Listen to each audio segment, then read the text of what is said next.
اے میرے بیٹے، اگر کسی کو دوست بنانا چاہتے ہوں تو دوست بنانے سے قبل اس سے غصہ دلاؤ۔ اگر وہ غصے میں اعتدال کا رویہ اختیار کرے تو پھر ہی اسے دوست بنانا، ورنہ وہ شخص دوستی کے قابل نہیں ہے۔ اے میرے بیٹے، جو کہتا ہے کہ برائی کو برائی سے ختم کیا جا سکتا ہے، وہ جھوٹ بولتا ہے۔ اگر وہ اپنے قول میں سچا ہے تو دو مقامات پر آگ جلا کر دیکھیں کہ ایک جگہ کی آگ دوسری جگہ کی آگ کو بجھانے میں کس قدر مدد کرتی ہے۔ حقیقت تو یہ ہے کہ جس طرح پانی ہی آگ کو بجھا سکتا ہے، بالکل اسی طرح خیر اور بلائی ہی برائی کو ختم کر سکتی ہے۔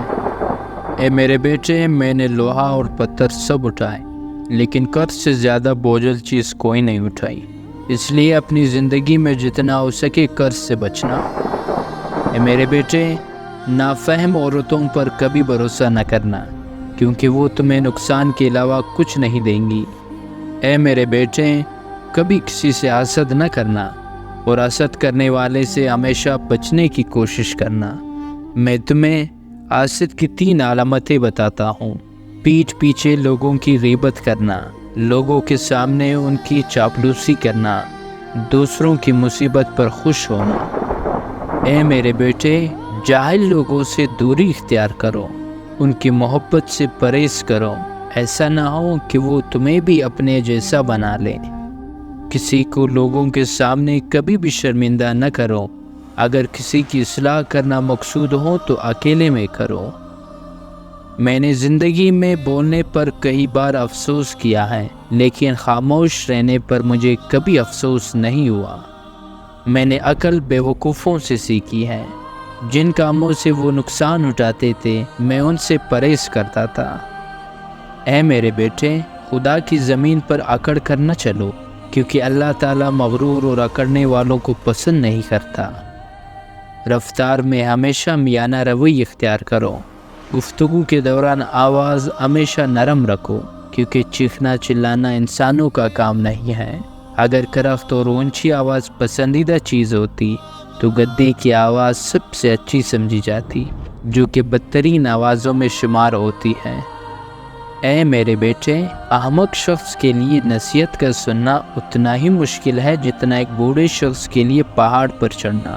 اس لیے کسی بیوقوف آدمی کو کبھی نصیحت نہ کرنا، کیونکہ بیوقوف آدمی الٹا تمہیں ہی برا بھلا کہے گا، جبکہ اگر تم ایک عقل مند آدمی کی اصلاح کرو گے تو وہ تمہارا شکریہ ادا کرے گا۔ اے میرے بیٹے، 2 چیزیں یاد رکھنا اور 2 چیزوں کو بھول جانا۔ اللہ کو یاد رکھنا اور اپنی موت کو یاد رکھنا۔ اور جو تم نے کسی کے ساتھ بھلائی کی ہے، اچھائی کی ہے، اس کو بھول جانا، اور جو کسی نے تمہارے ساتھ کوئی برائی کی ہے اسے بھی بھول جانا۔ میں نے زندگی میں 300 سال مختلف دواؤں سے لوگوں کا علاج کیا، لیکن اس طویل تجربے کے بعد میں نے سیکھا کہ بہترین دوا محبت اور عزت ہے۔ کسی نے پوچھا کہ اگر یہ اثر نہ کرے تو حکیم لقمان نے کہا، دوا کی مقدار بڑھا دو۔ ہمیشہ کم کھاؤ، بھوک رکھ کر کھاؤ، کیونکہ جب معدہ خوراک سے بھر جائے تو دماغ سو جاتا ہے۔ ایک دفعہ حکیم لقمان کو ان کے آقا نے کہا کہ بکری ذبح کر کے اس کے 2 سب سے بہترین حصے لاؤ۔